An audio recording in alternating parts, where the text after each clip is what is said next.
ଯଥାଶୀଘ୍ର ଓଏଫ୍ଡିସି ଅଧ୍ୟକ୍ଷ ନିଯୁକ୍ତ କର। କଳିଙ୍ଗ ଷ୍ଟୁଡିଓରେ ହୋଇଥିବା ଦୁର୍ନୀତିର ତଦନ୍ତ କର। All Odisha film directors association ଏବଂ ଓଡ଼ିଶା ପ୍ରଡ୍ୟୁସର୍ସ ଗିଲ୍ଡ ପକ୍ଷରୁ ଗୋଟିଏ ସାମ୍ବାଦିକ ସମ୍ମିଳନୀ କରି ଏ ଦାବି କରାଯାଇଛି।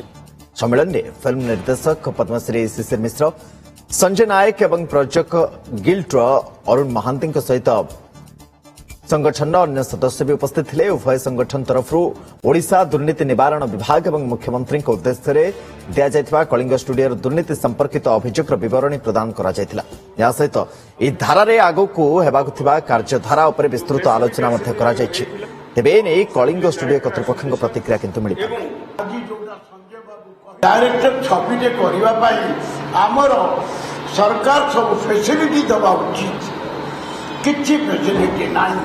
200 कोटी टंका देले शुणा जाए 100 कोटी 80 कोटी खर्च है आ 20 कोटी रहा से खर्चर हिसाब किसी ना तार तदंत बसा जाओ से खर्च फाइंड आउट करा जाओ जे रियल से खर्च वेरी सैड किसी फैसिलिटी नहीं। सरकार को समय नहीं।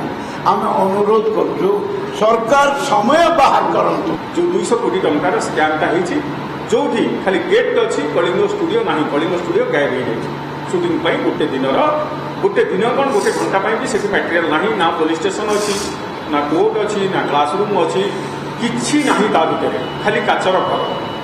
सो आम चाहूँ एथरक जी चेयरमैन हम गोटे योग्य व्यक्ति की दि जाऊ जी कलाकार मैंने आपण सांगे अच्छा सरकार सांगे अच्छा प्रचार कर राज्यसभा पठे दिखाँ आम भारी खुशी हो।